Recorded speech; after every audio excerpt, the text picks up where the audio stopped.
Let's talk about SEO for a minute. Search engine optimization. Does it make a difference? Does it matter in your performance and your ability to grow an audience? Yes. Yes, it does. What is the data on 10,000 advisors, over 250 million data points, over 6 million website visitors? What does it prove about SEO? Well, let me tell you right here. Average monthly visitors for advisors who do not have an SEO strategy, 3,125. Average monthly visitors for advisors who do have an SEO strategy, 6,060.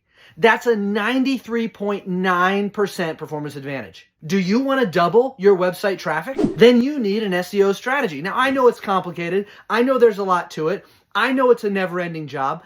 But doubling your website traffic, that's twice the number of people who see your brand. That's twice the number of people who are exposed to your business. That's twice the number of opportunities to capture a new lead. SEO is an investment worth making. Want to know more about what works best for SEO? Download the State of Digital Report.